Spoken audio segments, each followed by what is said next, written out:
I understand exactly where you're going. Okay. Well, most groups around the world, when you go to Africa, for example, the Chinese are there like you would not believe. Sure. They have the we concept. They know that they're Chinese. They know they're not African. They know they're not European. Many of us don't know what we are. Some of us call ourselves Irish. Some of us call ourselves French. Some of us we don't want to be associated. So until we have a common theme of cultural identity, because people do business along cultural lines.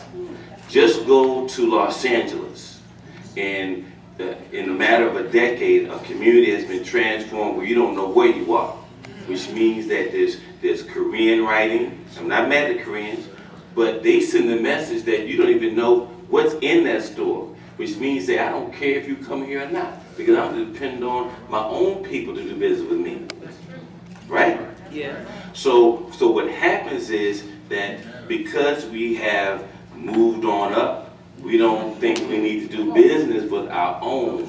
We give our business and our money to other people, which decreases our capacity to hire her daughter, his son, other people who look like me, buying another piece of equipment that's maybe a higher-end X-ray machine to provide a better service.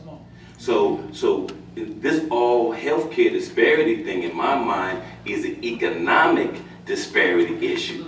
The health part is the manifestation of the economic disparity.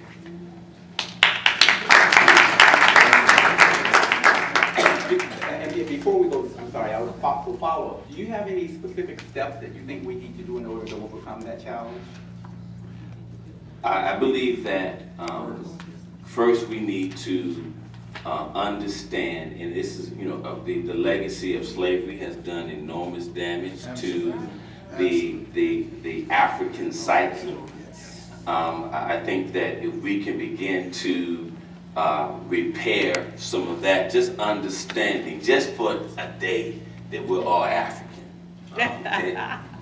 Don't be afraid. Nobody's gonna put you in a pot or anything like that. Okay? And to begin to think, some critical thinking, that did you know that Africa has 35 stock markets? Didn't know that. That people are generating enormous wealth while they're keeping us dumb and in the dark. People, when you look at your mutual funds, it says emerging markets. They don't even want to tell you there's Africa. Right? And one last thing. Okay. So I was doing this work in Africa, and I was doing the health part, and I started seeing these manufacturing plants that no one was there sitting. 4,000 people. No one was towing. They said, we need orders from African Americans. Why are you all buying your stuff from China? Well, you can get it from home.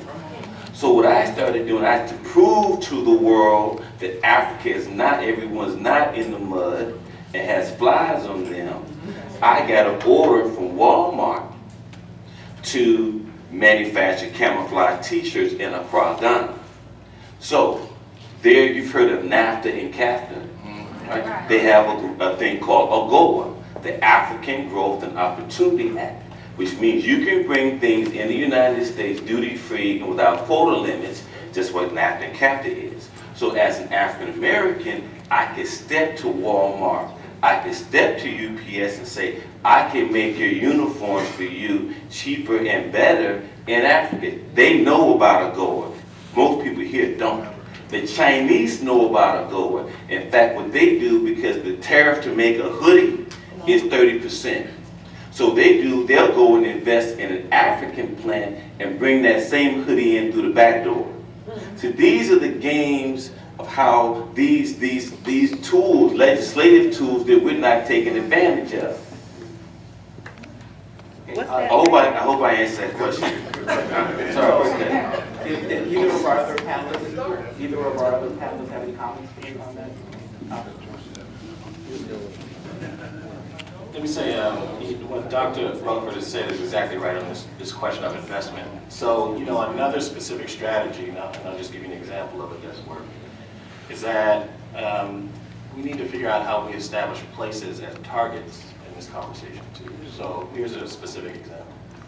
Everyone likes to tout the Harlem Children's Zone, right? Jeffrey Canada and all, as a place that's turning things around as a service delivery model. But what folks don't recognize about the Harlem Children's Zone is it actually provides a locus, a cultural place, where the entire African American community around New York City can come to and focus on in terms of targets. And what we don't have and what's necessary in California is figuring out how do you actually replicate that.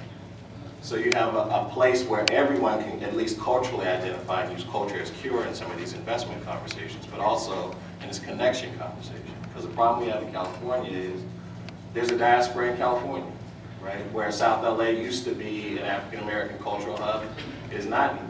Where Oakland and East and West Oakland used to be African American cultural hubs, is not anymore. Where Richmond and all these other traditionally African American neighborhoods used to exist in those ways, we don't use them in those ways anymore.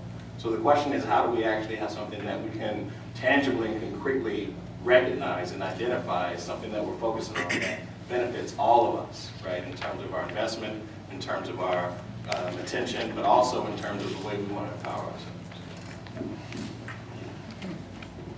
Just